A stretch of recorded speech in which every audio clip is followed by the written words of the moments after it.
تو جو آپ کی خلوت میں بات کرتے ہیں اس کے حوالے سے سیدہ حفصہ رضی اللہ تعالیٰ عنہا کو اندازہ ہو جائے کہ آپ مجھ سے کتنا پیار کرتے ہیں۔ لیکن مجھے اس میں جو پہلی بات میں نے آپ کے سامنے رکھی ہے وہ زیادہ قرینہ قیاس نظر آتی ہے کہ آپ نے نبی علیہ الصلوۃ والسلام کی چونکہ عادت معمول کی تھی کہ آپ کبھی بھی کسی کے ساتھ فلرٹ والی بات کا سوچا بھی نہیں جا سکتا، اور آپ علیہ الصلوۃ والسلام اپنی کسی بھی زوجہ محترمہ کے بارے میں جو بھی بات کرتے تھے آپ کی جلوت اور آپ کی خلوت ایک ہی ہوتی تھی۔ جیسے ہمیں بہت سارے روایتوں میں ملتا ہے کہ آپ سیدہ خدیجہ الکبریٰ رضی اللہ تعالیٰ عنہا کے بارے میں ہمیشہ تعریف کے الفاظ کہتے، ان کے لیے صدقات خیرات کرتے، اور اس کے اوپر سیدہ عائشہ رضی اللہ تعالیٰ عنہ کی روایت جو ہے عنہا کی روایت ہے کہ آپ فرماتی کہ جو سب سے زیادہ مجھے غیرت آتی تھی وہ سیدہ خدیجہ الکبریٰ کے بارے میں آتی تھی۔ تو چنانچہ نبی کریم علیہ الصلوۃ والسلام اپنی تمام ازواج کے بارے میں ہمیں تاریخ کے اور احادیث کے واقعات سے پتہ چلتا ہے کہ وہ ہمیشہ ان کے ساتھ گفتگو جو ہے وہ ایک ہی جیسی فرماتے تھے۔ جہاں تک آپ کی محبت کا اندازہ ہے وہ بھی آپ کی باتوں سے ہوتا تھا کہ نبی کریم علیہ السلام کا زیادہ میلان کس کی طرف ہے۔ تو چنانچہ یہ روایات بتاتی ہیں کہ سیدہ خدیجہ الکبریٰ رضی اللہ تعالیٰ عنہا جو ہے نبی کریم علیہ السلام کی زندگی میں ان کے اثرات اور ان کی محبت کا جو انتہا ہے وہ ہمیں دکھائی دیتی ہے، اور سیدہ خدیجہ الکبریٰ کے بعد جو ہے ہم محسوس کرتے ہیں کہ باقی ازواج میں سیدہ عائشہ رضی اللہ تعالیٰ عنہا کا ایک بڑا مقام رہا ہے۔ چنانچہ سیدہ عائشہ رضی اللہ تعالیٰ عنہا کا میرے نقطہ نظر سے یہی تھا کہ وہ سیدہ حفصہ رضی اللہ تعالیٰ عنہا کا یہ جو ذہن میں اگر تجسس ہے تو وہ ختم ہو جائے۔ اس کے ساتھ ہم دیکھتے ہیں کہ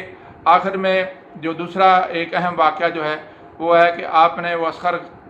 جو نامی گھاس تھی اس میں اپنے پاؤں ڈالے اور اس کے اوپر آپ نے افسوس کا اظہار کیا کہ مجھے کچھ کے بدلے میں اذیت پہنچے۔ تو یہ بھی آپ کو سمجھ لینے والی بات ہے کہ ایک واقعہ پیچھے سے گزر رہا ہے اور اس میں آپ نے رضامندی سے سیدہ حفصہ رضی اللہ تعالیٰ عنہا کو جو ہے اس کو ساتھ اپنے اونٹ بدلنے کی اجازت بھی دے دی۔ تو پھر کیا صورتحال تھی جب ایک چیز انسان رضامندی سے کرتا ہے۔ تو اس میں دوستو جو مجھے دو باتیں تین نظر آتی ہیں وہ ایک تو یہ ہے کہ آپ کو ممکن بعد میں افسوس ہوا ہو کہ میں نے نبی کریم علیہ السلام کے ساتھ ایک جو سفر کے دوران آپ کے ساتھ گزارنا تھا وقت وہ میں نے اپنا ضائع کر دیا، اور آپ اندازہ کر لیں کہ نبی کریم علیہ السلام کے ساتھ سفر اور وقت گزارنا جو ہے وہ ہر مسلمان مومن کی ایک بڑی خواہش ہوتی تھی۔ نبی کریم علیہ السلام کا جو باقی مادہ جو دودھ یا پانی جس کسی کو ملتا وہ عمومی طور پر کوشش کرتا کہ میں زیادہ سے زیادہ پی لوں، اور اس میں وہ کسی کو کسی طرح سے شیئرنگ کرنا مناسب نہیں سمجھتے تھے۔ گو کہ بعد میں نبی صلی اللہ علیہ وسلم کے کہنے پہ بہت سارے معاملات میں اس میں تبدیلیاں آئیں۔ بہرحال ایک بات تو یہی ہو سکتی ہے کہ آپ کو افسوس ہوا، اور دوسری بات یہ بھی امکان ہے کہ نبی کریم صلی اللہ علیہ وسلم کیونکہ آپ نے ان کو اعتماد میں نہیں لیا تھا اور ان سے نہیں کہا تھا، تو اس بات کا بھی شاید آپ کو افسوس ہو کہ آپ علیہ الصلوۃ والسلام جو ہیں کو میں نے بتایا نہیں، تو یہ ایک تھوڑی سی ان کے ذہن میں گلٹ یا خیال آیا ہو کہ شاید درست نہیں کیا۔ تو یہ ہر دو صورتیں جو ہیں اپنی جگہ پہ ہیں، اور لیکن اس کی ایک بڑی بات میں سمجھتا ہوں کہ چونکہ اس کے پیچھے مجھے خیر نظر آتی ہے، اور اس سے بڑی بات یہ ہے کہ یہ واقعہ سیدہ حفصہ رضی اللہ تعالیٰ عنہا کا اور سیدہ عائشہ رضی اللہ تعالیٰ عنہا کا جو ہے وہ کتب حدیث میں آیا۔ لازمی امر ہے کہ یہ ازواج النبی علیہ الصلوۃ والسلام نے ہم تک اس بات کو پہنچایا۔ تو اس سے معلوم ہوتا ہے کہ ازواج مطہرات کا اس بات پہ یقین تھا کہ صرف قرآن مجید کافی نہیں ہے، بلکہ نبی علیہ الصلوۃ والسلام کی سنت چاہے وہ جلوت کی ہو یا خلوت کی ہو وہ اہمیت کی عمل ہے تاکہ لوگ اس سے سبق سیکھیں۔ اور اس واقعے میں ایک اور بڑی اہم بات نظر آتی ہے کہ صحابیات جو ہیں اور ازواج مطہرات ہیں ان کا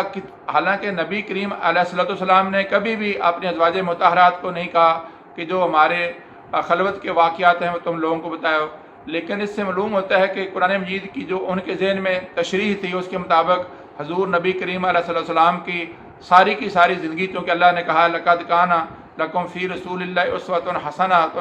تو اس سے نظر آتا ہے کہ نبی کریم علیہ الصلوۃ والسلام کی پوری زندگی بچپن سے لے کر آپ کی اس دنیا سے رحلت کر جانے تک جو ہے ساری جو ہے وہ لوگوں کے لیے پاک نمونہ ہے، اور اس لیے انہوں نے اپنے ایسے واقعات بھی صحابیات نے اور ازواج مطہرات نے بیان کیے جو عمومی طور پر ہم کہتے ہیں یہ پوشیدہ ہیں، اور یہی ان کی دور اندیشی تھی اور قرآن فہمی تھی۔ اور آج بڑی بدقسمتی ہے کہ آج کے نام نہاد ہمارے پڑھے لکھے دانشور جو جدید علوم کے ساتھ جو ہے وہ یہ سمجھتے ہیں کہ ہم قرآن مجید کو خود ہی سمجھ لیں گے اور شاید حدیث اور سنت کی ضرورت نہیں ہے۔ چنانچہ حضرت عائشہ صدیقہ رضی اللہ تعالیٰ عنہ کا یہ واقعہ بتاتا ہے کہ آپ کی فہم کس قدر تھی، اور قرآن مجید کے ساتھ نبی علیہ السلام کی زندگی کا نمونہ جو ہے اس کی کس قدر اہمیت تھی، جس کی وجہ سے انہوں نے اپنے زندگی کے خلوت کے واقعات بھی لوگوں کے سامنے رکھ دیے۔ حالانکہ یہ واقعے سے یہ بھی ظاہر ہوتا ہے کہ سیدہ حفصہ رضی اللہ تعالیٰ عنہ نے اس بات کو نبی کریم علیہ السلام پر عیاں نہیں ہونے دیا کہ خیمے اس اونٹ کے اوپر اس دن وہ سوار تھیں۔ دوستو، آج اس واقعے کے بیان کرنے کے بعد اور اس میں کچھ نکات جو ہیں آپ کو گوش گزار کرنے کے بعد، تاکہ آپ کو اس واقعے کی صحیح حقیقت کا اندازہ ہو سکے اور آپ کے ذہن میں غلط مطالب اور غلط مفاہیم جو ہیں وہ نہ آ سکیں، اس سے کچھ نتائج بھی اخذ ہوتے ہیں۔ پہلا نتیجہ ہے کہ نبی کریم علیہ السلام کی ازواج مطہرات کا اس میں مقام نظر آتا ہے کہ وہ کس قدر بالغ نظر اور باشعور تھیں۔ دوسرا، اس میں نبی کریم علیہ السلام کی جو ازواج مطہرات سے بات سے نظر آتی ہے کہ اگر دو بیویاں کسی فرد کی ہوں اور ان کو کسی طرح کا آپس میں کسی ایک کو شک ہو تو اپنے خاوند کے بارے میں دوسری کو اندازہ ہو کہ اس کا خاوند ویسا نہیں ہے تو اس کی تشفی کروا دینا بڑا اچھی بات ہے، جس سے امکان ہے کہ دونوں میاں بیوی کے درمیان اور محبت پیدا ہوگی اور ان دونوں کی آپس میں بھی محبت بڑھ جائے گی۔ اس کے علاوہ اس میں ایک اور بڑی بات نظر آتی ہے کہ ازواج مطہرات کا دین کا فقہ کس قدر جو ہے وہ گداز تھا، کس قدر اس میں اسٹرینتھ تھی کہ آپ سمجھتی تھیں کہ نبی کریم علیہ السلام کی جو خلوت والی زندگی ہے وہ چونکہ سنت ہے نبی کریم علیہ السلام کی، تو اس لیے ان کو آگے لوگوں تک پہنچانا بھی ضروری ہے۔ اس کے ساتھ ساتھ جو سب سے بڑا میں سمجھتا ہوں کہ وہ جو خاوند ہیں ایک سے زیادہ بیویوں کے، ان لوگوں کے لیے ہے کہ وہ آج کل ہمارا معمول ہے کہ ایک بیوی کو جب خلوت میں ہوتے ہیں تو کہتے ہیں تم ہی سب سے اچھی ہو، تم ہی سب سے بہتر ہو، میری فلاں بیوی میں یہ نقائص ہیں، اور جب دوسری بیوی سے ملتے ہیں تو اس کی الٹ بات کرتے ہیں۔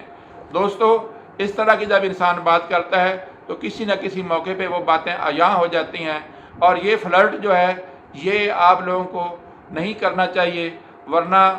انسانوں کے معاشرتی جو حالات ہیں اور گھر کے جو